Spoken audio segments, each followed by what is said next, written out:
So I've given some thought to what I just saw and read in terms of Clementine Morrigan, and I thought I should offer my residual thoughts, or my thoughts period. The first video was just basically giving them their say without me offering any of my opinions. So I think I'll give the bad news first and then the good news second, because it's nicer to end it on a good note. Okay, so here we go with the bad. I believe that words are for communicating, not for obscuring your message, not for confusing people.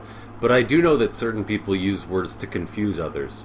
The transmorphigasmic enormity of the predicament that you feel entitled to baffles the incredulity that I deeply withhold in my inner psyche regarding the proliferation of your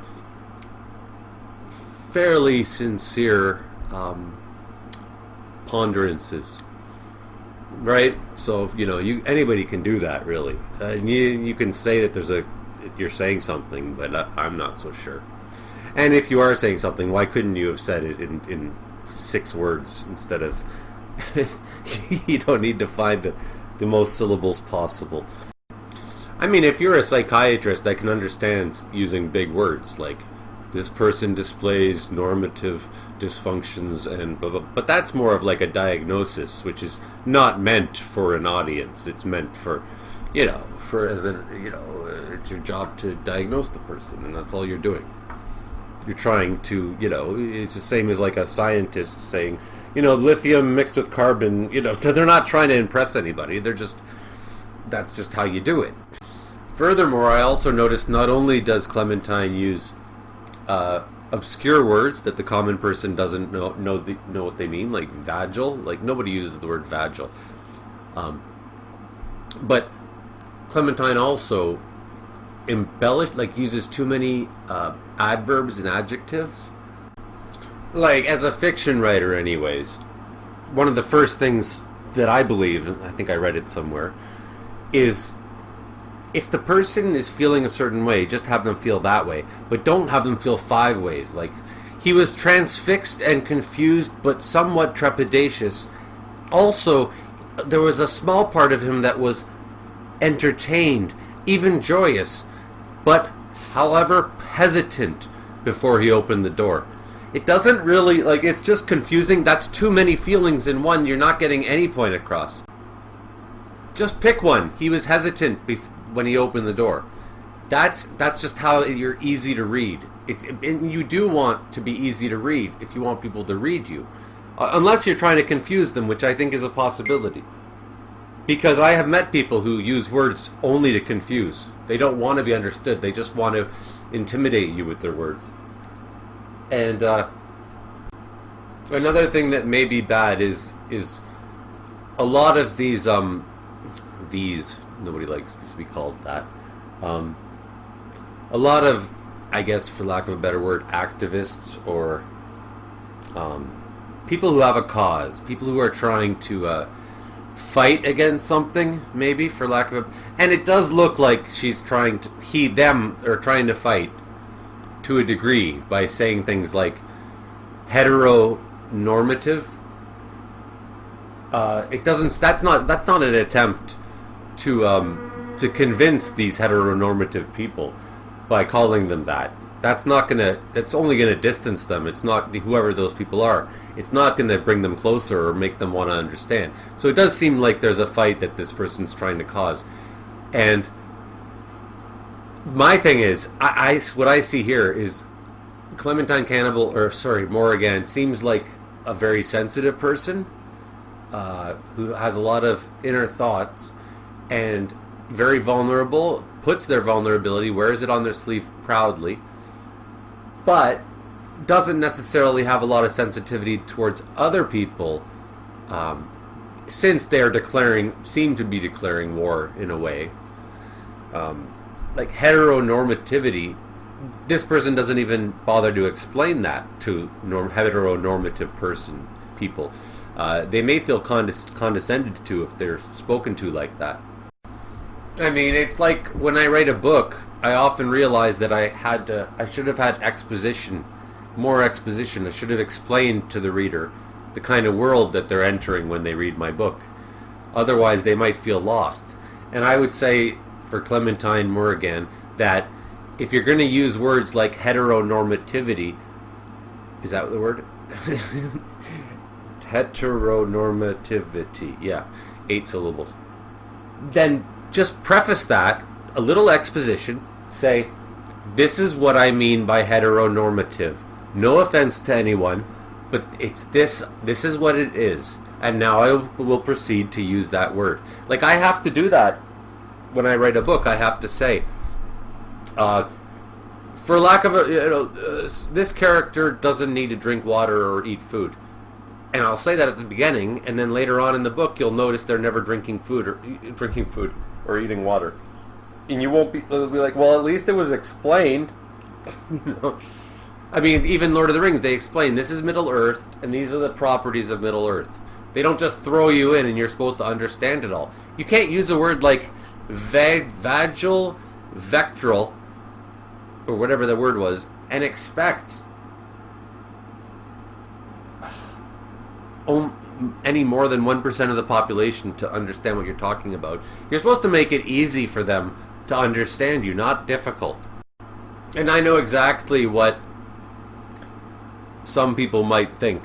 Some people on the hateful side would think when I say this. They would think, well, it's not our job to educate ignorant people. We shouldn't have to explain to you what heteronormative is. You should be doing the homework yourself. Why are we doing all the work? And the answer is because that's the way it's always worked. If you're oppressed, you're the one who needs to educate the oppressors. It's just the way it always works. And I always say, Christopher Reeve didn't give two shits about stem cell research until he got paralyzed. That doesn't make him a scumbag.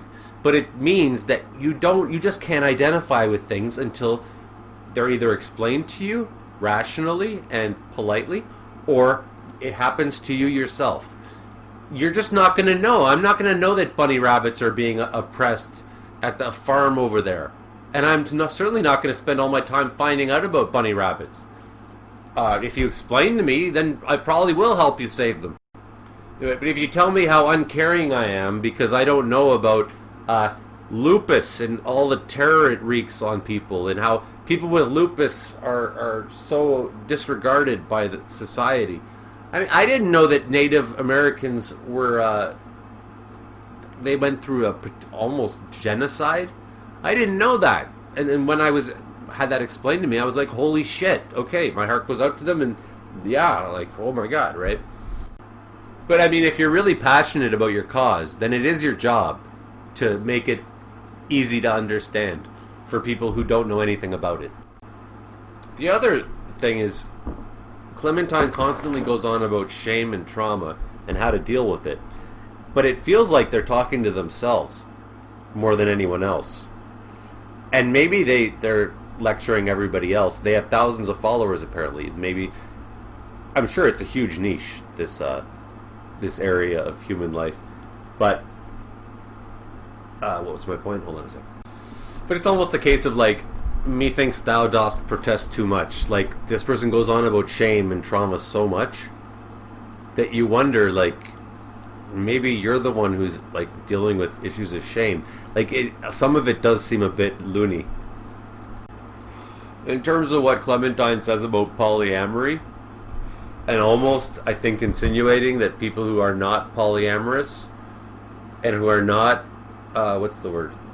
Pansexual, I guess, for lack of a better word, that they're the ones with the problem, and everybody should be polyamorous, and everybody should be attracted to all genders of every kind. I mean, maybe that's true, but I have yet to meet anybody who's stable enough and open enough to handle that. I'm certainly not stable enough to handle having multiple wives and having them have multiple husbands. I'm sorry, that stuff just, I can't handle it. I'm not that mature. Maybe Clementine Morrigan is that mature and stable. But it doesn't seem like it, since this person obviously has dealt with enormous trauma and whatnot. I mean, and that's okay. It's okay to not be stable. You can admit it. I mean, to take a page out of the Clementine Morrigan book, or mem, I'm stable with my instability. I wear my instability in a stable outfit, and I proudly show my embarrassment. And in terms of pansexuality, meaning like you can be attracted to anything, you shouldn't limit yourself to only being attracted to like women, for example, if you think you're a man. We're just assuming that Clementine believes that a man is a real thing, as opposed to like we're all just various genders in one thing. I'm not sure. It doesn't matter. But no, I think I have standards, and it's okay to have standards. That would be my argument against that. It's like, no, I have a type. I would not have sex with such and such. I would not have sex with such and such. And yeah, maybe I'm limiting myself, but life is all about limiting yourself. You can't become an astronaut if you're also playing checkers and becoming a golf pro. And that analogy was, I think, better than the gasoline on the fire analogy, because at least it was more original. I think the gasoline on a fire has been done a million times. So anyways, my hope to end the bad part of this, my negative thoughts on this, I just hope that Clementine Morrigan's sensitivity extends to other people and not just themselves. I hope it especially extends to the people who she is the most not threatened by, because that insinuates that there's a reason to feel threatened, that she is the most adverse to, right? So if you really dislike people who call themselves heterosexual, then you should be especially compassionate towards them. You should be especially tolerant of them, right? Because if you're going to preach tolerance, people should be tolerant to you. Well, what better than to lead by example?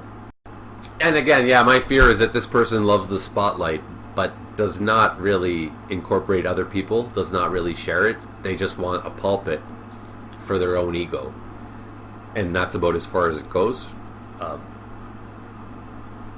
Big words are one thing, and reading lots and lots of books is one thing, but sharing those deep thoughts that you have with others in a way in which they can understand what you're saying is another thing. It can't be a private party and people are just supposed to lap it up and admire you. I hope that's not what's going on. I think it is a little bit of what's going on, but I also think Clementine Morrigan is a sensitive person, very, very inwardly focused, and probably great progress will be made. I predict that this person will have a breakthrough in the next few years where they start to be able to have compassion to others. I don't see a lot of that there. I see a lot of exhibitionism and showing off. Me. I guess I don't have a lot of good to say. I held back in the last one because I just wanted to, not be judgmental, to try to lead by example. And now I gave up on that to a degree, but not entirely. I wonder, though, yeah, Clementine seems to have a lot to teach everybody else, but I wonder how much this character listens to other people, especially people with alternate views. Does Clementine give them the time of day? Does Clementine open their mind at all to opposite thoughts?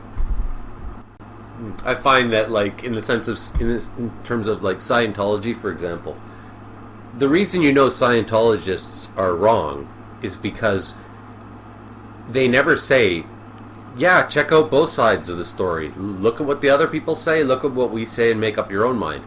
No, they say, don't listen to our opponents, don't listen to our detractors. Just listen to us.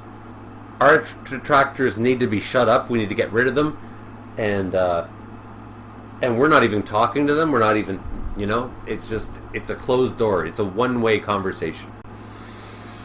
Yeah, I guess I don't have a lot of good to say. I guess I'll just end it with the truth, my truth, because I'm not ashamed to say I find your ass disgusting.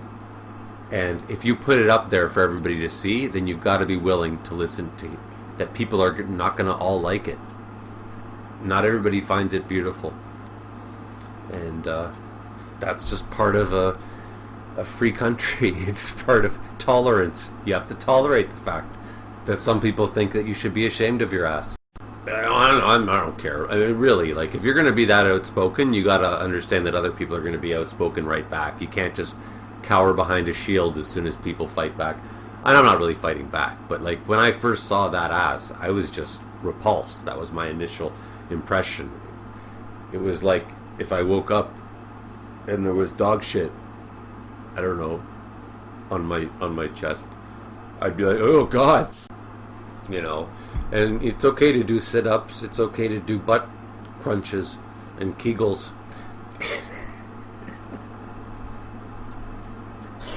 Lard is not necessarily a great thing. Cellulite, I believe in objectivity in beauty. I think beauty is objective. It has subjective qualities, but it also has objective qualities. And a big fat ass is not objectively beautiful. Then you got to wonder, is this about self-empowerment, or is this about projecting your shame onto others and saying, you should be ashamed of yourself for not thinking that my ass is beautiful, and you're the insensitive one, and I should be proud to not exercise. I should be proud to, I don't know, to not be desired by most people sexually. You know, it's like if I wrote a really shitty book and then I say, well, you're an idiot if you didn't like it because it's great. You know, you don't even have the guts to try to have a decent ass. You're just going to say, I give up right away. Like, that's kind of cowardly. And you're just going to have a big ugly ass and say, haha, look at this, here you go. And if you don't think it's beautiful, then you're a freak and you're a jerk. You're scum. You're scum if you don't think it's my lazy ass is beautiful. I mean, there's beauty in everything, but beauty is a gradient. Some things are more beautiful than others. A flower is more beautiful than a piece of poop. That's pretty much can be agreed upon. You know, a girl with a big huge boil on her face is probably less attractive than a girl without a huge boil on her face. And that's just objective. It's a gradient. There is still beauty in everything. A piece of poop and a boil on somebody's face has beauty, just not very much. You gotta, this is reality. It's kind of funny. It's like, okay, I'm gonna put a really disgusting picture of myself up there onto the internet so that people get upset and shame me. And then when they shame me, I'm going to tell them, how dare you shame me? It's almost like somebody who's like, yeah, I know you want to hit me. I know you want to hit me. You're going to hit me because you're a jerk. You want to hit me. And then the person hits them eventually because they're out of there. They're just done. I told you you were going to hit me. You're a terrible person. You hit me. It's like, yeah, I don't know. It's almost like Clementine is daring people to shame them, so that they can say, see, I told you. And my guess is Clementine, sorry, I don't know, I get on a track. I meant to be positive about this. And it is somewhat, it's just honest. I'm guessing Clementine, their thousands of followers are also marginalized and have fat cottage cheese asses. And they enjoy the idea of being proud of being lazy or ugly, to be honest. And essentially Clementine is simply living their life through an echo chamber of people who are already want. Clementine already has a niche. They're not even interested in communicating with the other side. They're just interested in living in this safe place And they always, it's funny that they call it a safe place, right? The LGBTQ XYZ community. They want their safe space. So it's a safe space where they can go on about how, you know, that the fact that they got fungus, you know, up their nose, that it's beautiful, you know, because it's just easier than having to criticize oneself or to, it's hard to live in reality. So, and you know, it's actually funny because Clementine was saying that heteronormativity is a cult, and maybe it is, but maybe the irony would be if Clementine is living in a little kind of cultish thing where everybody just encourages everybody else within the cult, and it's us versus everybody else because everybody else is evil because they don't understand that we're better. Yeah, I don't know. I gave them a chance. I was like, well, let's see. Okay, I'll end it on a good note. The person is very thoughtful and very very, what's the word, mono-thinking, like one thought, very single-minded, and that could lead to wonderful things. Right now, though, it just looks like hate. But you know what? I'm a very singular thinking person, and look how far I've gotten and gone and traversed the roads and all of that. So if there's hope for me, there's hope for anybody. And I'm no different, you know. I look terrible compared to, I'm older than I once was. I look like shit. I'm going bald. I've got a big fat stomach. I'm probably not very attractive to women, but I can own that. I don't have to think, well, women are just really shallow and they don't like, you know, the girl of my dreams, or sorry, girl, I shouldn't say girl. The person of my dreams is not into me. The people that I dig do not dig me back. And it's because I'm not the whole package myself. I mean, just own the fact. I'm not Brad Pitt, and Brad Pitt is objectively better looking than me. But that's okay, because he's a moron. He's objectively stupider than me. So don't worry, like, it's okay to admit you have flaws. You don't have to pretend you know everything. And you're still a valuable person, even though you have a disgusting ass. And nobody wants to look at it. Nobody. Queers, trans, polyamorous, pansexual, gay, lesbian, hermaphrodite. Nobody is attracted to that. Cellulite and pimples. Like, that's the most disgusting ass I've seen in a long time. Fuck, I don't know, man. Like, you put that up there for the whole world to see, and you want to get it, you want people to say how hot it is.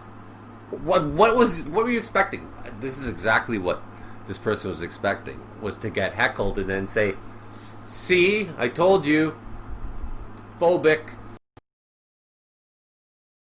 If you like gays, click like. If you like blacks, comment. If you like women, click notification bell.